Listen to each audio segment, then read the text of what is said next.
Pergi disko belum tentu tak baik lah. Memang. Tapi belum pernah lihat orang pergi berjoget kat disko tu. Berhenti je isyak. Kita semayang tu. Tak ada orang kan. Baru-baru ni lah yang mengelinjang tu, yang poning kepala tu kan. Morning tuan-tuan, payah nak jawab. Ada yang tanya tu, mana boleh lah pergi disko tapi pakai tudung. Dah ada yang tanya. Ya, tu fitnah agama tu kalau jawab tu. Orang salah faham ke agama punca apa. Jangan penangingan tu. Ya, tu dia. Jadi nak kena sabar. Sabar banyak-banyak. Haji Azmil Mustafa tu dapat dia buat. Dia sumbang duit dalam akaun dia pernah mencecah 3 juta lebih, tapi dia gunakan untuk tujuan dakwah. Dia sumbang sana, sumbang sini. Dia dulu belajar Fatihah, dulu baca Al-Fatihah kali pertama dia tulisan bumi. Dia tak reti mengaji, dia pergi Yaman belajar. Tu sebab dia sampai dia dah terlantar sakit itu masih lagi duduk dia suruh dah berceramah lagi. Sampailah ke hari akhir hayat dia. Itu dia. Ibu kita tahu. Sampai kalau Terengganu panggil dia penceramah malam ini Ali Setan. Ramai yang datang. JK Masjid saya minta maaf dengan dia lah. Minta maaf lah. Kita orang letak nama Ali Setan, takut orang tak pernah. Senyum ya dia kenapa dia kata baik channel panggil ulama orang tak datang, panggil setan ramai datang ada. Dia betul kan. Tapi memang alhamdulillah dia bawa ke arah kebaikan. Jadi gitu. Itu sebabnya kena sabar betul-betul. Memang nak berubah ni senang, tapi nak maintain, nak bertahan dalam suasana baik. Aku nak cari orang-orang yang baik, cari kawan-kawan yang baik. Macam kita lah nak kuihkan badan ingat senang lah. Kena sabar makan. Saya dah beritahu dah. Pagi sarapan salad dengan apple hijau. Rincau, tahu tak rincau? Gaulan.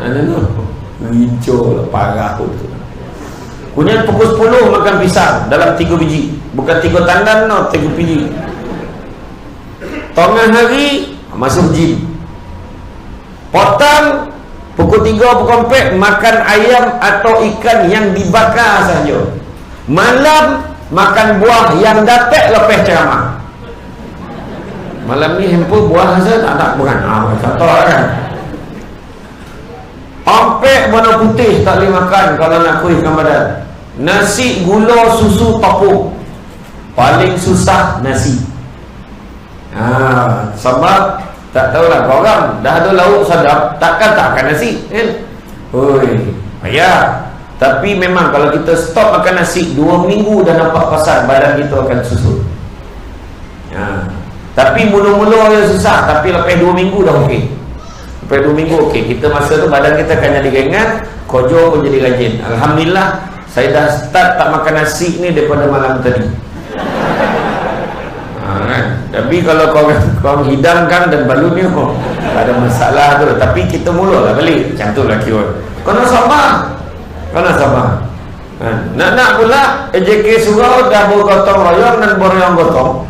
Nak nyiapkan masakan malam ni. Makruh ceramah lelamu. Macam tu lah kira.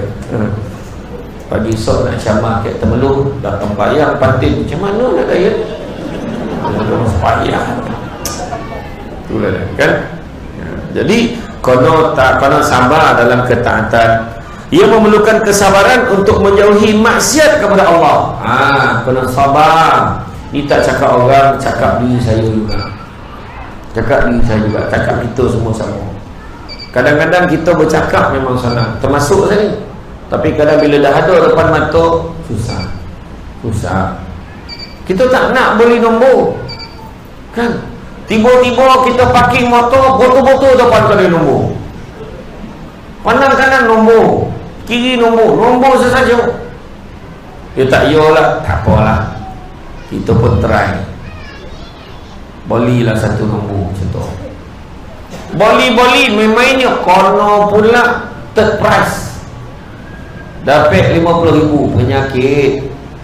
Dia jangan kono memang penyakit. Tu sebab geng-geng burung unta ramai pergi beli nombor.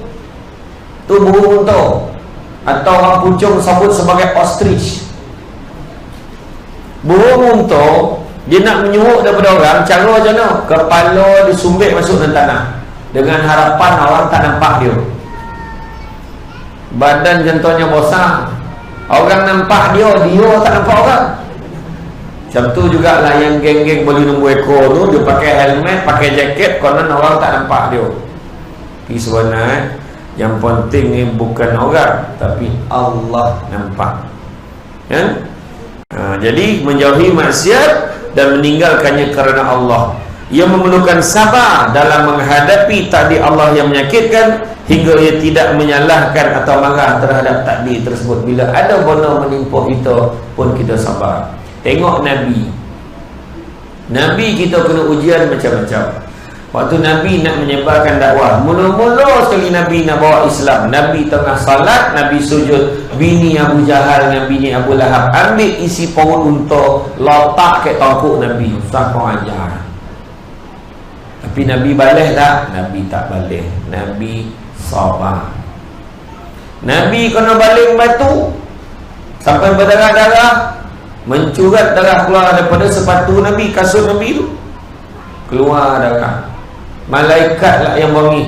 Malaikat cakap, wahai Muhammad, kau nak tak aku timpakan penduduk Taif ni dengan gunung ganang biar mereka mati? Nabi kata jangan. Barangkali mereka tidak beriman kepada Allah dan kepada aku, tapi mungkin anak cucu keturunan mereka akan beriman kepada Allah dan kepada aku. Mudah-mudahan Allah memberikan hidayah. Ya tak ya pula hari ni di Taif 100% hari ni penduduk Taif Islam. Sabar Nabi. Kalau Nabi kata, kalau Allah malaikat kata, nak ke aku timpakan macam Taif dengan gunung biar dia mati, elok mana. Kalau Nabi cakap macam tu, habis guyup penduduk situ kan. Tapi Nabi tak. Sabar. Orang tua yang maki hamun Nabi setiap hari kan, macam-macam letak duri, batu, kayu, najis letak dekat tempat laluan Nabi. Maki hamun Nabi macam-macam. Sahabat macam ni korang lah. Nabi kata sabar. Sampai masa satu hari tengok orang tua tu tak ada. Nabi tanya, mana pergi makcik tu? Padan muka Rasulullah. Kenapa? Padan muka. Kenapa? Sebab dia sakit terlantar, tak boleh bangun. Nabi kata jangan, tak baik. Nabi boleh pula pergi rumah dia bawa makanan suap. Bayangkanlah kita diberi peluang menyuapkan makanan pada orang yang maki hamun kita setiap hari. Bagaimanakah kaedah suapan kita? Kalau ada sudu tu digadak sampai kotak kan, kalau kita kan.